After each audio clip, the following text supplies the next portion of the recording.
he was a stickler for perfection. Yes. You know, and you know, and don't forget, now we were the first African American group to do what we did. Right. So Groundbreaking. So we didn't really have a lot of room for personal flaws. Verdine White has been keeping a big secret for years. So it was a great learning experience. While the world celebrated him as Earth, Wind & Fire's legendary bassist, behind the scenes, Verdine was dealing with lawsuits, financial controversies, and questions about where the money really went. We had to make a decision. Could we go on without Maurice? Would the audiences accept us without Maurice? So the three of us took it forward. Through it all, Verdine stayed in control and kept quiet. This is about Verdine White's role in one of music's biggest financial controversies, and what he finally revealed. So, what exactly did he say? By the late 1970s, Earth, Wind & Fire was at the top of the world, literally. They weren't just making hit records, they were redefining what a band could be.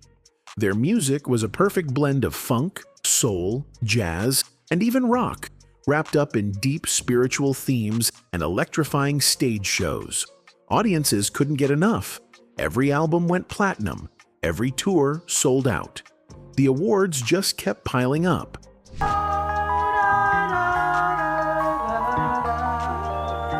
But behind all that success, tensions were brewing. One of the biggest issues? Who really deserved credit for Earth, Wind & Fire's sound? Maurice White was the visionary. He built the band from the ground up, crafting their image and overall musical direction. But while Maurice was the leader, he wasn't doing it alone. The band had some incredibly talented members who played major roles in writing and shaping the music. And one of the most important? Guitarist Al McKay. Hi, I'm Al McKay for Starlix. McKay wasn't just another musician. He was one of the band's key songwriters. He helped create some of their biggest hits, including the legendary September. But as the band got bigger, McKay started feeling like he wasn't getting the recognition he deserved. Maurice White was the face of Earth, Wind & Fire, and in the public eye, he got most of the credit.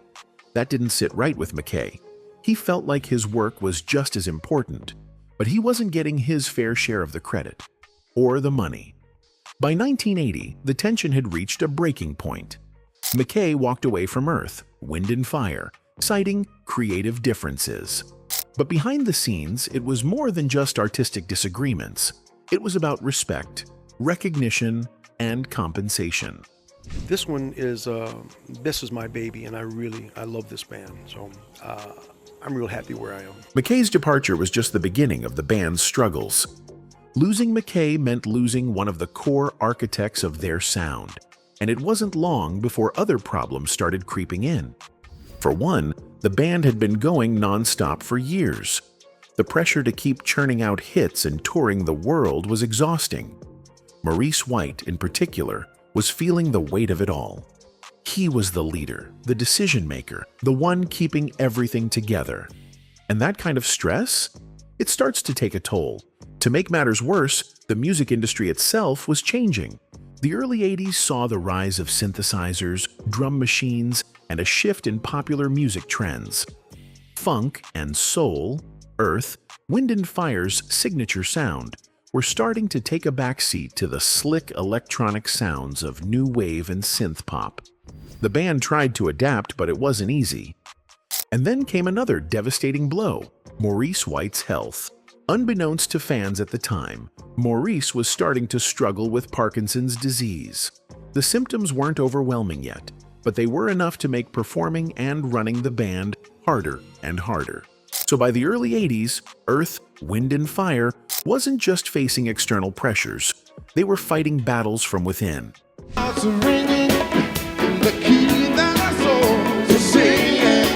Al McKay leaving was a red flag, but no one realized at the time that it marked the beginning of a slow decline. The band would continue making music, but something had changed. The magic, the unity, the unstoppable momentum they had in the 70s. It was starting to slip away. And for Maurice White, the struggles were just getting started. When people talk about Earth, Wind & Fire's signature sound, they often mention the powerhouse vocals, the funky rhythms, or the electrifying horn section. But there's one instrument that always stood out in their music: the saxophone. And one man was responsible for some of the most iconic sax solos in the band's history: Don MYRICK. If you've ever heard Reasons, then you know exactly why MYRICK was special. That haunting, emotional sax solo. That was him. His playing wasn't just technically brilliant, it had soul, it had pain, it had feeling. He could make his instrument cry, scream, and sing, and fans felt every note. But behind the music, Don MYRICK's life wasn't always glamorous. Like a lot of musicians who came up in the 70s and 80s, Don struggled with addiction. The music industry was filled with temptation, drugs, fast money, and the pressure to keep up with an exhausting lifestyle. Touring non-stop, partying hard, and dealing with the ups and downs of fame took a toll on him. And as the years went by, MYRICK's struggles started affecting his career. By the time the 80s rolled around, Earth, Wind & Fire was going through major changes. Some of the key members, including guitarist Al McKay, had left the group. Maurice White was battling health issues, and the band was feeling the pressure to stay relevant in a changing music industry. MYRICK's personal struggles only made things harder. He drifted from the band, and his career began to slow down. He still played music, but it wasn't the same. The industry moves fast, and if you're not on top, it's easy to get left behind. Then came 1993, the year everything came to a devastating end. On July 30th, 1993, Don MYRICK was at his home in Los Angeles when police raided his apartment. The official report? Officers were searching for drugs. But what happened next is still debated to this day. According to the police, Don made a suspicious move, and in the heat of the moment, they opened fire. He was shot once in the chest and died at just 53 years old. No drugs were ever found. For a lot of people, something about the situation never sat right. Why was MYRICK targeted in the first place? If no drugs were found, was the raid even justified? And most importantly, was deadly force really necessary? To this day, some believe Don MYRICK was already in a downward spiral, financially, mentally, and emotionally. He had been struggling for years, and many wonder if things could have been different if he had gotten more support earlier on. Maurice White was more than just the frontman of Earth, Wind & Fire. He was the band's heartbeat, its guiding force, and the architect behind its groundbreaking sound. He wasn't just a singer, he was a producer, a songwriter, and a visionary who blended soul, funk, jazz, and African rhythms into something entirely new.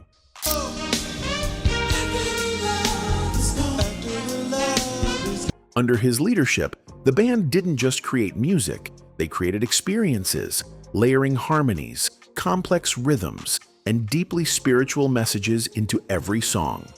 But while the world saw him as a powerhouse on stage, few knew that behind the scenes, he was fighting a battle he could never win. The first signs of trouble appeared in the early 1980s. Maurice, always so in control, started to notice small changes in his body. They were barely noticeable, a slight tremor in his hands, a stiffness when he played an instrument. At first, he brushed it off, assuming it was fatigue from constant touring and performing. After all, Earth, Wind & Fire was at the height of its success, and slowing down was not an option.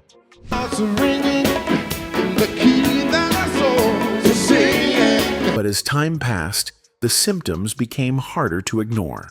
His hands shook more often, and even simple movements, like directing the band or playing the kalimba, his signature African thumb piano, became difficult. His voice, once so rich and commanding, began to lose its steadiness.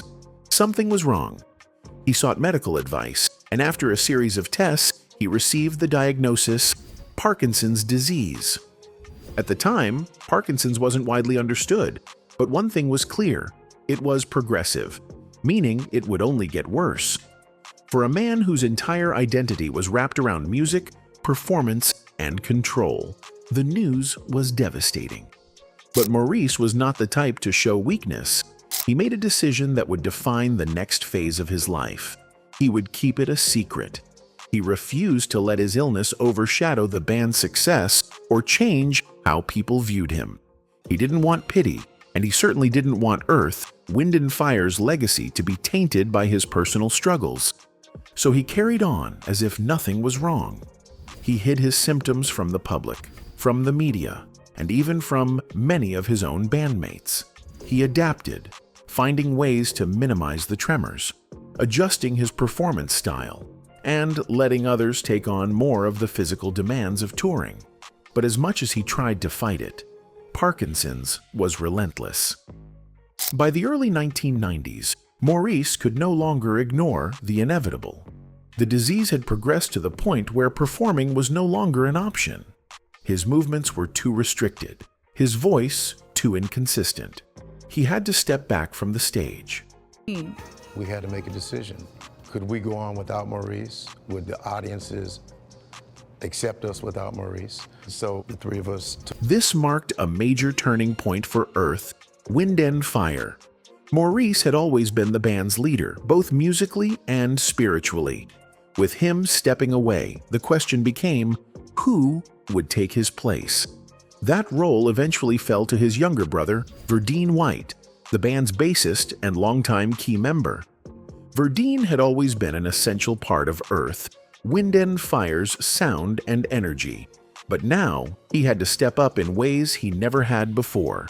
He took on a greater leadership role, ensuring that the band continued to thrive even without Maurice at the forefront. But this transition wasn't without controversy. Longtime fans wondered if the band could truly be the same without Maurice. Some saw Verdine's leadership as an extension of Maurice's vision, a way to keep his legacy alive. Others questioned whether Earth, Wind and Fire could maintain its soul without the man who had built it from the ground up. You don't forget now, that hole he had was huge. So we had to really put it together, which we did. Regardless, the band pressed on, continuing to tour and release music, with Maurice contributing behind the scenes as much as he could.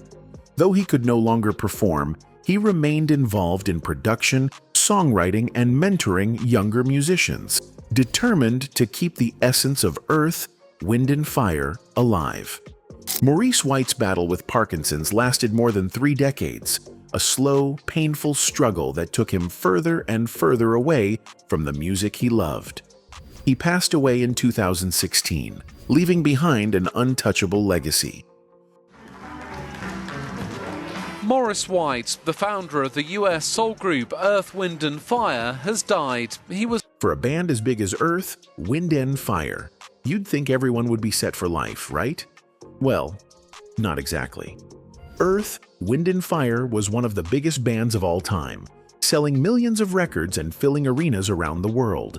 With that level of success, you'd think every member was set for life. But as it turns out, money problems haunted the band for decades, long after their peak in the 70s and 80s. Even though they had chart-topping hits, platinum albums, and legendary performances, financial issues were always lurking in the background. The biggest problem? Unpaid royalties. And in 2012, the issue finally exploded when the family of Charles Stepney, one of the key producers behind their sound, filed a lawsuit claiming he never received the money he was owed. He was the one that Maurice respected. He was the one that could write it, arrange it, play it, show us how to sing it. Stepney wasn't just any producer. He was a crucial part of Earth, Wind and Fire's early success. Maurice White always credited Stepney as a co-architect of their unique fusion of soul, jazz, and funk. Stepney helped shape the lush, orchestral arrangements that made their music stand out, producing tracks that became legendary. But despite his impact, Stepney passed away in 1976 without seeing the full financial benefits of his work with the band. His family claimed that for decades, they had been denied royalties that should have rightfully gone to them. The The lawsuit brought to light deeper issues about how the band's money was handled over the years. If someone as important as Stepney hadn't been paid properly, how many others had been shortchanged? This lawsuit wasn't just about Stepney's royalties. It opened the floodgates to long-standing tensions about Earth, Wind & Fire's finances. As one of the few remaining original members still active in the band, Verdine White found himself at the center of the controversy. Maurice had always been the leader, the visionary, the one who guided the band's creative and business decisions. But after Parkinson's forced him to step away, Verdine took on more responsibility. That meant dealing with both the band's legacy and its money issues. Naturally, people started asking, how much did Verdine know about where all the money was going? But this wasn't the first time money issues had surfaced in the band's history. Over the years, there were whispers about financial disputes, lawsuits, and behind-the-scenes struggles over royalties. Some members had left the band under unclear circumstances, and in the music business, that often meant money was involved. During the 1970s, Earth, Wind & Fire was at the peak of its success, dominating the charts with hit after hit. But behind the scenes, there were growing concerns about financial mismanagement that would eventually create serious problems for the band. One of the biggest issues was extravagant spending. As the band's fame skyrocketed, so did their expenses. Elaborate stage productions, flashy costumes, and high-end recording sessions all added up. Maurice White, the band's leader, had a grand vision for Earth, Wind & Fire that went beyond just making music.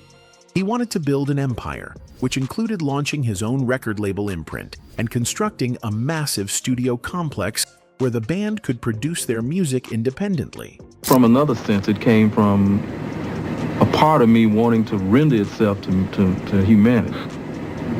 That's why we have the message music and the whole thing of associating us with spirituality. While these ideas were ambitious, they also put a heavy financial strain on the group's resources.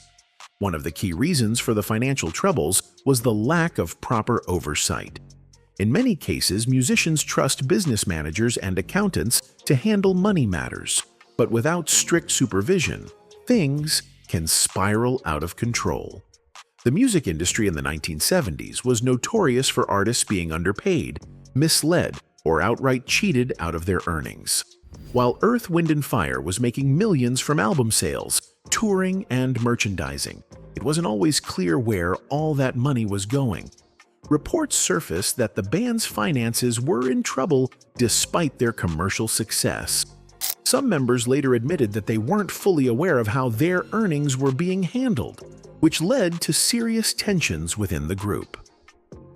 Maurice White's passion for expanding Earth, Wind & Fire into more than just a band was admirable, but it may have contributed to the financial difficulties.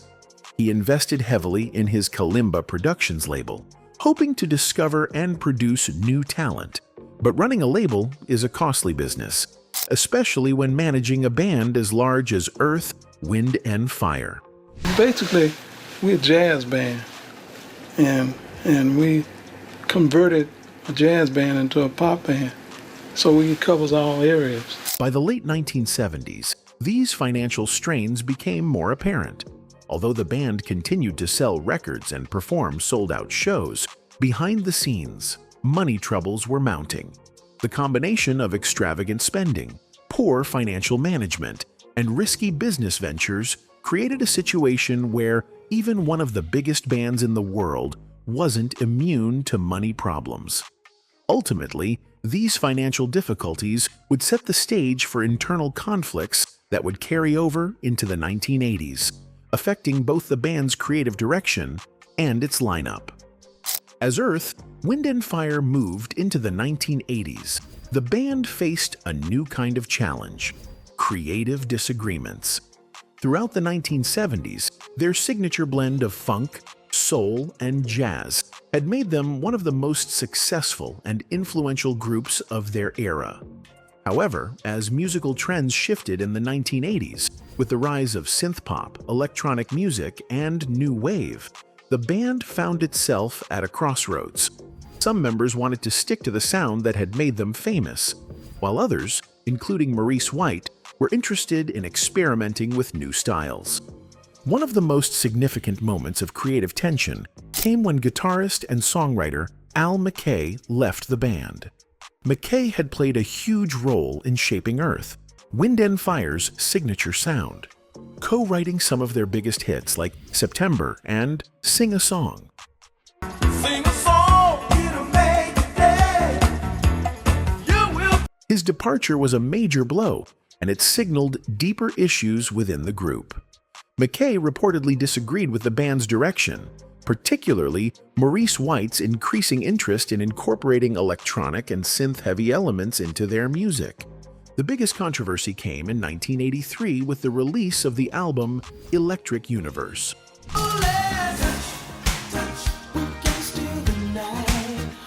This album was a drastic departure from the band's classic sound, leaning heavily into synth-driven production that mirrored the electronic music trends of the time.